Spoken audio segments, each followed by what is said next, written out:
Everybody আসসালামু আলাইকুম, কেমন আছেন সবাই? আলহামদুলিল্লাহ আমরা ভালো আছি। তো আপনাদের মাঝে একটা নতুন নতুন বলতে কি বিরিয়ানির রেসিপি নিয়ে আসছি। তো আপনার ভাই অনেক দিন যাবৎ বলতেছে যে গরু দিয়ে বিরিয়ানি খাবে, গরু দিয়ে বিরিয়ানি খাবে। সেজন্য আমি সময় পাচ্ছিলাম না। স্কুলের পরীক্ষা ছিল বা খাতা দেখছি, স্কুল নিয়ে এক সপ্তাহ জার্নি ক্লাস করে অনেক মানে টায়ার্ড হয়ে থাকি। তো সেজন্য রান্নাটা যতটুকু সম্ভব হয় মানে ইচ্ছে মতো করে ফেলি আর কি। তো ওনার যে চাহিদা, ওই চাহিদা মতো রান্নাটা করতে পারি না, কারণ আমি যতটুকু সময় পাই এর ভিতরে চেষ্টা করি শেষ করে তাড়াতাড়ি করে রান্নাটা করে আমি একটু রেস্ট নেওয়ার জন্য।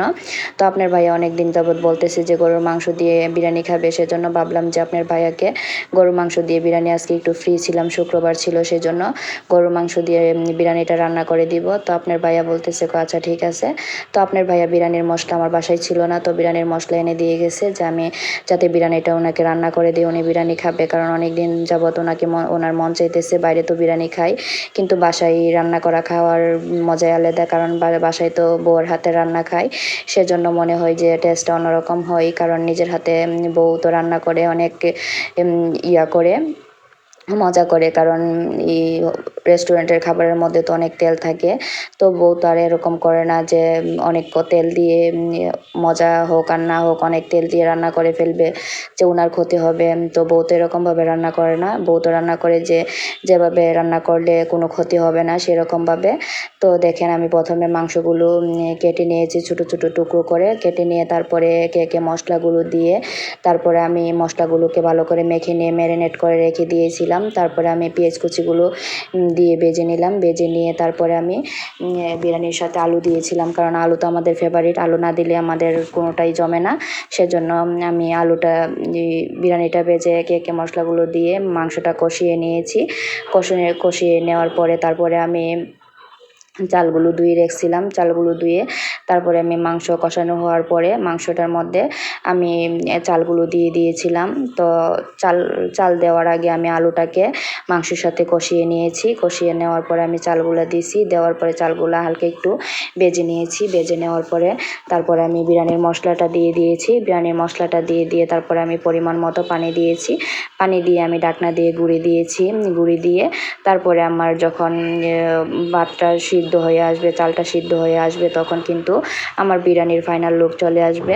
তো আসলে বিরিয়ানি খেতে সবাই কিন্তু পছন্দ করে। তো গতকালকেও আপনার ভাই আমাকে বলল যে চলো আড়াইশিতা থেকে বিরিয়ানি খেয়ে আসি, কারণ আড়াইশিতার বিরিয়ানি তো নামকরা বিরিয়ানি, অনেক মজার বিরিয়ানি। কারণ আমি অনেকবার খেয়েছি, বাবার বাড়িতে থাকতেও দু একবার মনে হয় খেয়েছি, আর শ্বশুর বাড়িতে আসার পরে আপনার ভাইয়া তো একটু সময় পাইলেই আমাকে নিয়ে চলে যায় যে আড়াইশিতার বিরিয়ানি খাওয়ার জন্য। কারণ রেস্টুরেন্টে যে বিরিয়ানি আমরা খাই ওই বিরিয়ানিতে প্রচুর পরিমাণ তেল থাকে, সেজন্য আমরা খেয়ে অবশ্য নিজের ক্ষতি হয়ে যায়, গ্যাস বেড়ে যায়, তারপরে পেটের সমস্যা হয়ে যায়। এই কারণে নিজের হাতে বিরিয়ানি রান্না করে দিলাম। আর আড়াইশিতার বিরিয়ানির তো কোনো তুলনা নাই, কারণ আড়াইশিতার বিরিয়ানি অনেক মজা। কারণ ওইখানে আপনার ভাই আমাকে প্রায়ই নিয়ে যায়, অনেকেই এরা বন্ধুরা সবাই মিলে অনেক সময় গিয়ে খেয়ে আসে বিরিয়ানির মন চাইলে, সেজন্য ওনারা ওইখানের বিরিয়ানিটা খুব পছন্দ করে। তো আমি দেখেন বিরিয়ানিটা নাড়াচাড়া করে নিচ্ছি, আমার বিরিয়ানিটার ফাইনাল লুক চলে আসছে। তো আমার ভিডিওটা যদি ভালো লাগে অবশ্যই লাইক কমেন্ট শেয়ার করবেন এবং আমার জন্য দোয়া করবেন যাতে নেক্সট টাইমে আপনাদের জন্য একটা ভিডিও নিয়ে আসতে পারি। আর আমার বিরিয়ানির রেসিপিটা কেমন হয়েছে অবশ্যই কমেন্ট করে জানাবেন।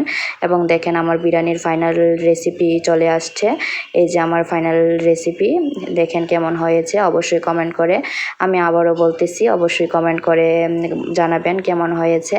তো সবাই ভালো থাকবেন, ওকে, আল্লাহ হাফেজ। আমার জন্য দোয়া করবেন, আপনাদের জন্য আমি দোয়া করি।